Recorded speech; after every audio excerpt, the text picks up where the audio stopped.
Votre discours, est-ce que vous pensez qu'il a une chance d'être entendu ou d'aboutir?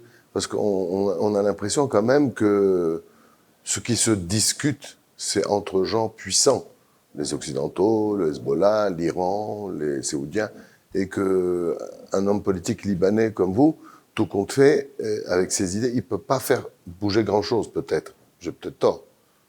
Oui, vous avez tort de croire que la politique est une chose ponctuelle qui s'arrête quelque part.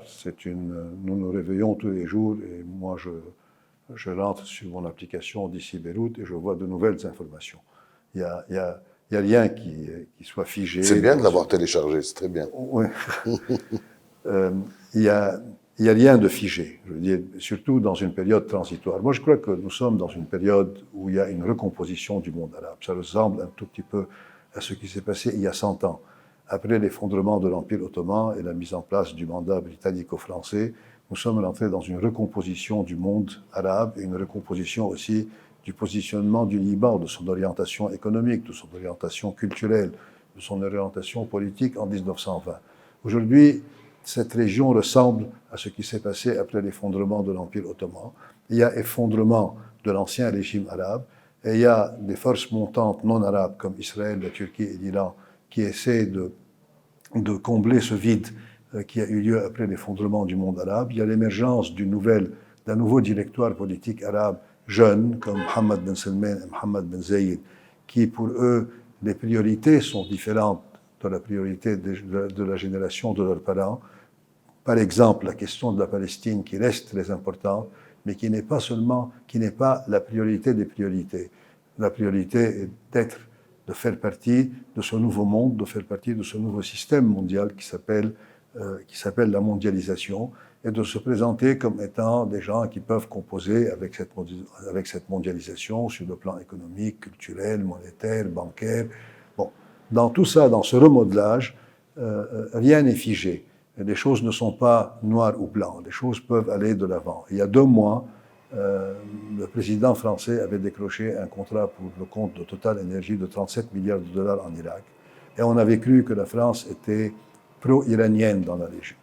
Il y a quelques jours, nous avons vu le même président français qui, à partir d'une entente, qu'elle soit économique ou bien politique, avec l'Arabie saoudite, qui a signé ou bien co-signé un document politique extrêmement important où il y a le respect de la constitution libanaise, le respect des accords de Taïf, le respect de la légitimité arabe et le respect de la légitimité des résolutions des Nations Unies, la 1559, la 1680, la 1701.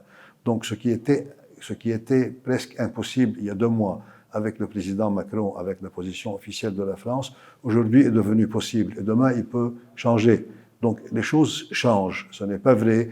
Nous, en tant que Libanais, on ne devrait pas changer comme avec le vent. On ne devrait pas être comme le roseau de La Fontaine, même si dans le roseau de La Fontaine, il y a beaucoup de sagesse.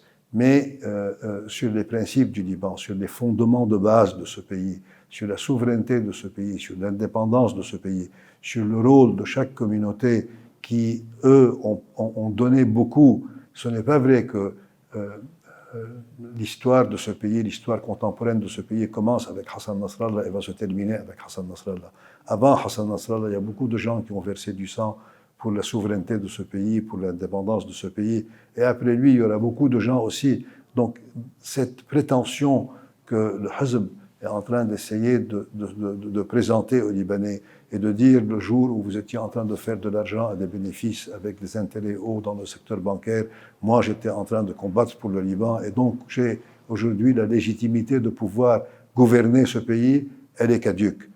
Personne ne peut, dans une société plurielle comme le Liban, personne ne peut mettre à l'écart une communauté et aucune communauté ne peut aussi assurer une mainmise, une hégémonie sur toutes les autres communautés.